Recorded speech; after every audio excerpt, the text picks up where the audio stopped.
দেশবাসীর কাছে আমি বিচার চাই। কি অপরাধটা কি করেছি?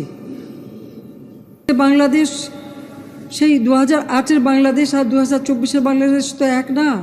আমাদের 15 বছর ক্ষমতা চালাইয়া যাওয়ানোর সময় জিগায় আমার দুষ্টা কিতা কি কয় আমার দুষ্টা কিতা। আমি কই দুষ বিচাইরা পার না। হ্যাঁ আমার দুষ্টা কিতা কইতে আছি দুষ্টা কিতা। একবার রিক্সা চালায় কি চালায় কথা কয় না কি চালায় মেম্বার সাহেব আমার মতো রিক্সা কইতো না উঠু ডইল কইব বালা।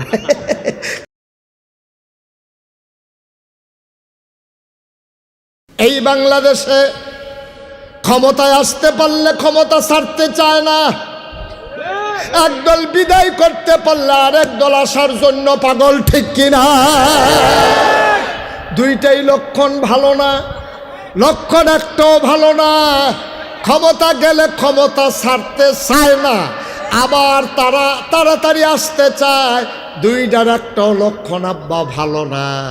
কারণ তুমি এত তাড়াহুড়া করা কেন? বোঝা গেল তুমি বেশি তাড়াহুড়া করতে আসো, এখানে কুসকুস কালা হায়, ঠিক কিনা কন? সুতরাং ক্ষমতা ধরেও রাখা যাবে না, ক্ষমতা ধরেও রাখা যাবে না। কথা তো একটা মনে পড়ছে কইলে তা আমাদের 15 বছর ক্ষমতা চালাইয়া যাওয়ানোর সময় জিগায় আমার দুষ্টা কিতা কি কয় আমার দুষ্টা কিতা। আমি কই দুষ বিচাইরা পার না ফাইবেন কেমনে? আপনার তো এত দুষ করছে, আপনার গুণ আর দেখা যায় না, খালি দুষ আর দুষ দেখা যায়, ঠিক কিনা? আপনি তো দুষ বিচাইরা পার না, দুষ পাইবেন কেমনে? আপনি সাদা পাঞ্জাবিটা, আমার যে পাঞ্জাবিটা সাদা, এই পাঞ্জাবিটার ভিতরে যদি এখন এক ফোঁটা চায়ের দাগ পড়ে, আপনারা হ্যানতে কইবেন হুজুর এখনো কি জানি পড়ছে। এখন যদি একটা ফুকা বসে, আপনি ওইখান থেকে দেখবেন যে একটা ফুকা বৈশা রয়েছে। ওনার যে পাঞ্জাবিটা এটারে গাপ দিয়া তুললেও মনে হইব কালারটা জ্বললে হয়েছে মাশাআল্লাহ, ঠিক নিও? তো সাদা পাঞ্জাবিটা তো না দাগটা দেখা যায়। আর যদি এইরকম একটা পাঞ্জাবি গাও দিয়া লাউন যায় তো আবার আর দাগ কিতা আর ইয়া কিতা। তখন আপনারা তো এমন কাম করছেন, কাম করতে করতে করতে করতে ওখান আর গুণ পাওয়া যায় না, সবজি মিলে এবারই জইয়া গেছে, ঠিক কিনা কম? আমরা তো পদ্মা সেতু চাই নাই, প্রয়োজনে ছাত্রীরা পদ্মা সেতু পার হতাম। আমরা লক্ষ কোটি টাকা জালিয়াতের পরে আমার বাংলায় পদ্মা সেতুর কোনো দরকার ছিল না, ঠিক কিনা বলো? আপনি পদ্মা সেতু করবেন কয় হাজার টাকা দিয়া, আর কয় লাখ টাকা দিবেন মাইরা, এই কারবার এইটা আমরা দরকার নাই, ঠিক কিনা কম? না খাইয়া তাহন বলা খারাপ খাওয়ানোর খানা চাইতে। কথা যেটা মনে পড়ছিল এটা কি কইলে তা ওই যে কইছিল যে গুণ বিচাইরা পায় না। হ্যাঁ আমার দুষ্টা গীতা কইতে আসি দুষ্টা গীতা। একবার রিক্সা চালায় কি চালায় কথা কয় না কি চালায় মেম্বার সাহেব আমার মতো রিক্সা কইতো না উঠু ডইল কইব বালা। কারণ রিক্সা নাই তো সব অটু হয়ে গেছে কত। এই কি চালায় রে? রিক্সা চালায়, এটাতে থাহ, তোমরা তো 2 ভাগ হয়ে গেছো কখনই। কি চালায়? রিক্সা চালায়। তো রিক্সা চালান না, যেবার রিক্সা চালায় এবার আর যে বউ কি এবার আর বউয়ে খাইতে বইসে পরে ভাত বাইরে দিয়া সেটা কইতে আছে আপনি কত কই কত তো একটা শুনেন না। আমরা ফাঁসের ঘরের ভাই যাবে মশাল্লা দান করছে, খের হুগায় দান লারে কি সুন্দর লাগে। এবার আবার আল্লাহ চাউল আবার দান সিদ্ধ করে। আমারও মনটায় কয় খের হুগায়াম দান সিদ্ধ করাম, আল্লাহ চাউল বানাইয়া ফিডা খায়াম। আমারও দুইটা মনটায় কয় আপনি একটা হিকসেন রিক্সা চালানি 5 ঘন্টা খেদ্য বর্গ তো মেশো করতে পারে, ফত্তনটা কেউ তো করতে পারে। আপনি যে লোক 5 ঘন্টা খ্যাত করবেন বেটির জ্ঞানের ফেসেরে তে শেষ পর্যন্ত জিদ কইরা, হ্যাঁ শেষ পর্যন্ত যে জিদ কইরা এবার করছে কিতে 5 ঘন্টা খ্যাত ফত্তন লইয়া তে এই 5 ঘন্টা ক্ষেতের ধান লাগাইছে। খেয়াল করেন কইলাম ধান লাগানোর বেলা লাগাইছে। এখন তে তো আর খেতের লাইলো জানাতে রিক্সা চালাইব না, ক্ষেত পরিষ্কার করবো। কয়দিন পরে কেড়ায় জানে আইয়া কইছে গো তোমরা কেড়া কইছে গিরুস্তি কর্তা, তার মতো বাদাল্লার লেগে লিগে রুস্তি তে দিয়ে ধান লাগাই দিয়েছে যে অহন ঘাসের লাগিয়া ধান গাছ দেখা যায় না, তে কি কারবার কইরা দিছে। এখন যখন খাইতে হয়েছে রিক্সাওয়ালায় বউয়ে কইতে আছে আমি কইছি দেখে কি আপনার রাগ হইছেন, আপনি ধান গাছ লাগাইয়াইছেন ক্ষেত্রারে পরিষ্কার করার নাম গন্ধ নাই। কয় যে ক্ষেত পরিষ্কার করাম কেমনি, আমিও তো গেছিলাম, গিয়ে দেখি যে যেইটি আর দান পায়াম কামলান এরতে বেশি যাইব আরও। তার লেগে চিন্তা করছি এই ফিডাফিডি কইরা ঘাসে না হইলে ধান গাছে যে জিততে পারে সাইডা দিছি ইত্যাদি রুফ। কারণ আপনি তো আপনার বুদ্ধি আমি গৃহস্থী করতেন কইছি, কয় তোমার কি বুদ্ধি? কয় আমরা উত্তর পাড়ার করিম পাইসা, এই করিম চাচার দি মুখ লাগে, এবারে যদি ক্ষেতের লাইলটা দিয়ে ঘুরাই আনতেন পারেন, আর এবারে যদি গাছটিত মুখ লাগাই দেয় তো তো কারবার টইয়া যায় গিয়া। আপনি এত সিহন বুদ্ধি না থাকলে গৃহস্থীকরণ যাব। আপনি একটা কাম করেন, আমরা করিম চাচারে দাওয়াত দেন, সহালে 2টা ফিডা খাইব। তাই গেছে গিয়া সে চাচা বাইক নিও, কয় আমি তো বাইতে, কয় বাইক থাকলে আপনারা বউয়ে তেলের ফিডা বানাইছিল, আপনার কোন তেলের ফিডা চিনেননি? এটা কিতা বড়া ফিডা কয়?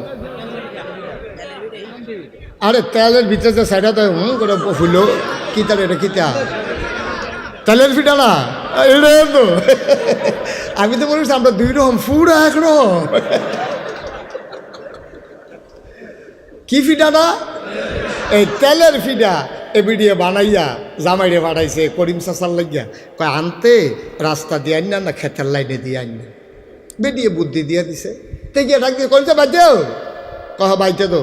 তারপরে হেবারে বাড়িছে, তে রাস্তা দিয়ে আইলে পারে, তে রাস্তা দিয়া না আইয়া নামছে ক্ষেত কোনাচ্ছা, ক্ষেতের মাইদে দিয়া তার ক্ষেত্রার সাইডগুল দিয়া ঘুরে। তো করিম চাচা কয় কি তারে ফিডা না বিলে খাওয়াবি ক্ষেত আরজ কিউতি? কয় চাচা ক্ষেত্রা করছিলাম।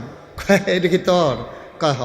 কয় চাচা দেখছেন নি ধান গাছটা এই কীরকম ঘাস উঠছে, এত ঘাসের ভিতরে আমি গৃহস্থী করেও তো বিপদ আছি, তো তে তো মনে করছে আরে বপুরে কী গাছ, তো তো মুখ লাগিয়া গাছটি মরে যাবো গা। এবার কতক্ষণ সাইয়া থেকে করিম চাচা কই ক্ষেত্রে কি তোর?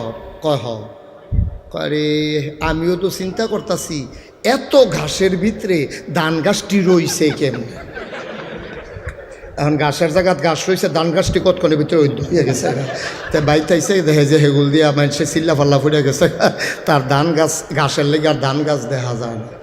তো ওই যে ধান গাছের আসিল ধান গাছ ঘাসের তলে ফুইরা ওহনার যেমন ধান গাছ দেখা যায় না, আপনারা এমন অন্যায় করছেন, আপনারা অন্যায়ের ঠেলায় ন্যায় দইয়া জাগাত মরিয়া গেছে গা, ঠিক কিনা কর? আপনারা আর অন্যায়ের কারণে আর ন্যায় দেখা যায় না, ঘাসের লজ্জা আপনারা আর ওই ধান গাছ দেখা যায় না। মুখ লাগানোর কথা আছিল ঘাসও, মুখ লাগিয়ে গেছে গা আপনার আর ধান গাছও, ঠিক কিনা কর? কারা বুঝাইব? মুসলমান আমরা সবাই জান্নাতি মানুষ হইতে চাই নাকি চাই না? জান্নাতি মানুষ যদি হতে চাও, যারা জান্নাতি মানুষ হয়েছে তাদের কথা শুনে যাও। এমন একজন মানুষ, তার নাম হইল হযরত উমর। কি নাম? আহা কথা কথা কি নাম? এমন একজন মানুষ নাম হইল উমর, অর্ধ পৃথিবীর প্রেসিডেন্ট, 31 লক্ষ বর্গ মাইলের প্রেসিডেন্ট। তিনি ছিলেন অর্ধ পৃথিবীর প্রেসিডেন্ট, আমিরুল মুমিনিন, খলিফাতুল মুসলিমিন, জান্নাতের সুসংবাদ প্রাপ্ত দ্বিতীয় মানুষ উমর। নবীজি একদিন ডাক দেয়া কয়, উমর রে, ওমর আনা খাতামুন নাবিয়্যিন লা নাবিয়্যা বাদি, আমি হলাম সর্বশেষ নবী, আমার পরে নবী নাই। আমার পরে যদি নবী থাকতো রে, তাইলে তুই উমর আমার পরে নবী হইতি। মানুষটা হস না ডাট? আমার কথা কয় না, হস না ডাট? আবু বকর ইন্তেকাল করছে, মদিনা ইসলামী রাষ্ট্র, প্রেসিডেন্ট নাই, সবাই পাগল হয়ে গেছে। উমর ভাই সাহেব গেল কই? আবু বকরের পরে তো আমরা উমররে চিন্তা করে রাখছি, নাই নাই নাই, উমরকে খুঁজে পাওয়া যায় না। ঘরের ভিতরে দরজা বন্ধ করে কে যেন বসে আছে, ঘরের ভিতরে কান্নার আওয়াজ শোনা যায়। ঘরের ভিতরে কান্নার শব্দ শুনে মানুষ ঘরের দরজায় গিয়ে ভিড় জমালেন, সালাম দিলেন, আসসালামু আলাইকুম। ভেতর থেকে উমর কয়, ওয়ালাইকুম আসসালাম। কয় কেন আমারে তালাশ করো? কয় উমর গো, আবু বকর তো নাই, এখন কে চালাবে মদিনার রাষ্ট্র, আপনি চলে আসেন। উমর কয় মাপ চাই, এই দিনটারে বড় ভয় পাইছিলাম, আমার ক্ষমতার দরকার নাই রে ভাই। আমার ফুরাত নদীর তীরে, আমার ফুরাত নদীর তীরে একটা কুকুর যদি না খাইয়া মারা যায়, উমর যদি আমারে আল্লাহ যদি আমারে জিজ্ঞেস করে, উমর রে তোর দেশের ভিতরে কুত্তা কেন না খাইয়া মারা গেল, জবাব দে, সেই দিন কি জবাব দেব এই চিন্তায় খলিফা হইতে ইচ্ছা করে না। জান্নাতের সুসংবাদ প্রাপ্ত মানুষ দুনিয়ায় থাকতে জান্নাতের খবর পাইয়া লাইছে, যেমন তেমন মানুষ কইরো না। নবীর দরজা খোলা থাকলে নবী হইতো উমর, এই উমরে সাহস পায় না। আর আমরা তারা নির্বাচনের খবর নাই। 2 বছর আগে গাছের ভিতরে ফেস্টুন লাগাইয়া আতলারে শুভেচ্ছা শুভেচ্ছা। নির্বাচনের খবর নাই, নির্বাচনের রয়েছে 2 বছর। বেড়া উমরের মতো বেড়ায় ফলাই গেছে ঘরের ভিতরে, বার হয় না ঘরের ডরে। আর তুই বেড়া গাছ উঠতে আতলার শুভেচ্ছা, নির্বাচনের খবর নাই। এই শুভেচ্ছা দেখে আরেকটা সিটাগাংটা ইয়ে বেহুশ হয়ে ফুটে গেছে। কথা তো শুনছো না? রাইতের বাজে 2:30, হেতে আইয়া নামছে বাস স্ট্যান্ড নামা তে রিক্সা না ভাই আস্তে আস্তে আইতে আছে, আন্দার রাত বিজলি চমকাইতে আছে, টিপ টিপ ফটো পড়তে আছে। তো উফরের ফেল চাইছে আটকা, তে চাইছে কিন্তু উফরের ফেল তুই নিচের ফেল চাইয়া নাটবি, তে নিচে উফরের ফেল চাইয়া দেহে কেড়ায় জানি আতলারে ও মাগো কইয়া বেহুশ। চিল্লা নুন্না লগর ঘরের বেরিয়েতে বেড়াইতে সব দৌড়াইয়া গিয়া দেহে লুলমুল সাইডা দিছে, জিব্বাত কামড় দিয়া আছে, ফানি মানি ডাইল্লা হুশ করছে। কয় কি তারে? কয় যে আমার আমি আইতাম লইছি পরে তোমরা বাড়ির কোনাটার মধ্যে জায়গাটা তো এমনিও দোষী, কেড়ায় জানি গাছ উঠটা আতলারে। কয় আইসেন চাই কেড়ায় আতলারে, গিয়া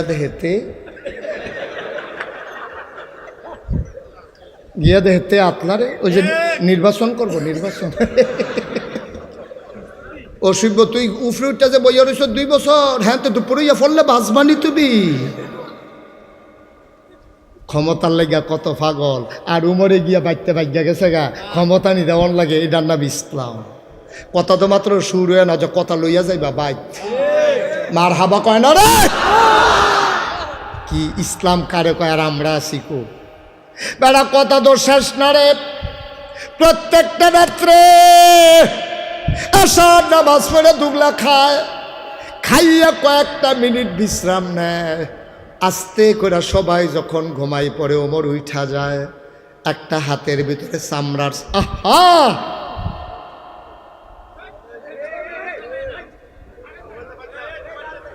কালা সার। তুই কিছু কইতে পারতি না, কত তো তুই কইস। তো একটা ভাব ধরে রয়েছে, কইতে পারতো না, যে কথা কইছে এটা কইতেও পারতো না। ফলাফল তোমরা যেই চালা কইছ মার হাবা কন, একটা শব্দ আর হবে না। আমরা ভুল জায়গায় চলে আসতেছি। গুরুত্বপূর্ণ বিষয় গোটা জাতির জন্য আজকে এই ওয়াজের ভিতরে শিক্ষা, ঠিক কিনা বলো? আচ্ছা লইয়া যাও, বুঝ লইয়া যাও, দেখবা যে রুচি থাকতো না। হাইরো তোমার আসার নামাজ পড়ে 4টা ঘরের ভিতরে যা আছে খাইয়া সবাই ঘুমায়, তিনি আস্তে করে চাবুক নিয়ে বের হয়ে যায়। একদিনের ঘটনা শোনো। মাঝরাত, পিনপতন, নিস্তব্ধতা, একটা মানুষ জাগনা নাই। গরুগুলো গোয়াল ঘরে ঘুমায়, পশুরা ওই বেওয়ারিশ কুকুরগুলো নিরাপদ আশ্রয়ে ঘুমায়, পাখিগুলো আপন নিরে ঘুমিয়ে পড়েছে, বেওয়ারিশ কুকুরগুলো নিরাপদ আশ্রয়ে প্রিয়তমা স্বামী প্রিয়তমা স্ত্রীকে নিয়ে ঘুমায়। ছোট্ট শিশু দুধ খেয়ে মায়ের বুকে ঘুমিয়ে পড়েছে, কেউ জাগনা নাই, পিনপতন, নিস্তব্ধতা। রাত জাগা পাখি হঠাৎ করে ডেকে উঠে, শিয়ালের শব্দ শোনা যায়, দূরে কোথায় যেন ঘেউ ঘেউ করে কুকুর ডাকে। হযরত ওমর বের হয়ে গেলেন, ঘুরতে ঘুরতে ঘুরতে ঘুরতে চলে গেলেন একেবারে অজপাড়াগায়, নিবৃত পল্লীতে, বর্ডার বেল্টে, সীমান্ত এলাকায় চলে গেলেন ওমর। হঠাৎ করে তিনি কান পেতে শুনলেন কান্নার আওয়াজ শোনা যায় 2টা বাচ্চার। তাকিয়ে দেখলেন মিটি মিটি আলো জ্বলে। ওমর দিলেন দৌড়, দৌড়ে দৌড়ে দৌড়ে দৌড়ে আওয়াজ যেখান থেকে আসলো ওখানে পৌঁছলেন। গিয়ে দেখে ছিঁড়া একটা তাঁবু, চতুর্দিক দিয়ে মিটি মিটি আলো বের হইতেছে, ভেতরে মিটি মিটি একটা আলো জ্বলতেছে। 2টা বাচ্চা উপর হয়ে শুয়ে আছে, আর একটা মহিলা একটা পাতিলার ভিতরে আগুন দিয়া, চুলার ভিতরে আগুন দিয়া, পাতিডালারে বসাইয়া কয়েকটা পাথর আর পানি দিয়া নাড়তেছে। ওমর চিন্তা করলেন ঘটনা কি? উনি তাকিয়ে রইলেন, দেখতে চাইলেন, বুঝতে চাইলেন কারবারটা কি হচ্ছে। ওমর তাকায়া দেখে মহিলাটা কাঠি দিয়া পানি আর পাথর নাড়ে, আর বাচ্চাগুলা কান্দে আর মায়ের লগে কথা কয়। বাচ্চাগুলা কয় আম্মা আম্মা আম্মা আম্মা গো, গত 3 দিন ধরে কিচ্ছু খাই না গো আম্মা। আজকে সকালবেলা বলেছ বিদেশে কাফেরের দেশে খাবার নাই, মুসলমানের দেশে খাবারের অভাব নাই, কুত্তাও না খাইয়া মারা যায় না, এই আশা দিয়া সকালবেলা ঢুকাইলা। সকাল গেল, দুপুর হলো, দুপুর গেল, সূর্য পশ্চিম আকাশে হেলে পড়ল, বিকাল হলো, কেউ খবর নিল না, মাগরিব হয়ে